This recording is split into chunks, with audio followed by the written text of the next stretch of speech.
खरपतवारो की बोलती बंद असं बोधवाक्य असलेलं पारिजात कंपनीचं ओस्ट्रिक हे तणनाशक माझा मित्र गोपीनाथ पाटील यांनी शेतामध्ये फवारलं आणि सोयाबीन पिकाचा अक्षरशः नायनाट झालेला आहे.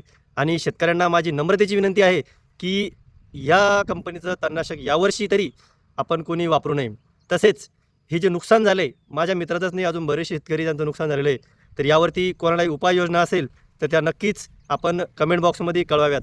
मी या व्हिडिओच्या लिंकमध्ये, माझ्या ब्लॉगमध्ये तो व्हिडिओ आणि त्याची लिंक ही टाकणार आहेत. आपण त्यावरती आपली प्रतिक्रिया कळवा आणि हा व्हिडिओ जास्तीत जास्त शेअर करा, जेणेकरून शेतकऱ्याचं नुकसान टळेल आणि बळीराजाचं 1 वर्ष वाया न जाता त्याचा अनेक शेतकऱ्यांना फायदा होईल. धन्यवाद. हे जाईनच का एवढे मग जातच नाही ते, मग हे मारून फायदा का माझं. आणि त्यांना जाता पण आपले साहेबीनच गेली देता की, म्हणजे आपलं फायदा नाही झाला तर पण तोटा झाला नाही. साहेबीन डायरेक्ट आले ना मग डायरेक्ट झाडं भाजले ना हो.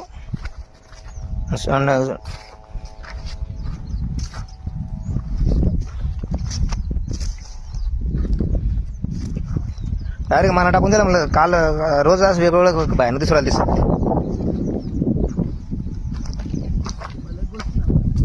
गवताला बिलकुल काही झालं नाही, सोयाबीनला काय झालं मग डायरेक्ट भाजूनच गेले सोयाबीन. लोक विचारलं शेजारी बाजारी तुम्ही औषध कोणतं मारलं याला. ते पूर्ण 3 एकर प्लॉट आपला.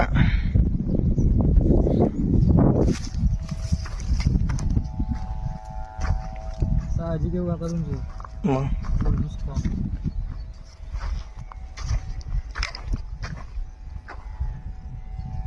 अरे झाडाला काही येऊ शकत नाही ना सोयाबीन मध्ये. वरती पारिजात कंपनीचा तणाचं मारलं होतं आपण, परंतु आपल्याला पाहू शकता आपण सोयाबीन मध्ये तण तर गेलं नाही, पण सोयाबीन जास्त झालेलं आहे. त्यामुळं आम्ही कंपनीच्या अधिकाऱ्याला संपर्क केला, पण ते उडवडीचे उत्तर देऊ राहिले आपल्याला. आणि आता तुम्ही पाहू शकता इकडं कंपनीचे अधिकारी टॉलरचे उत्तर देऊ राहिले. आम्ही बघू आणि त्या सांगताय, पण याच्यात सोयाबीन जळत आहे, पूर्ण सोयाबीन जळत आहे. ते सोयाबीन का बघा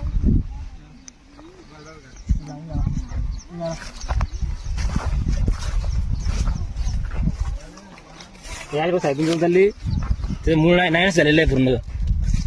पूर्ण मूळ नाही झालेलं आहे.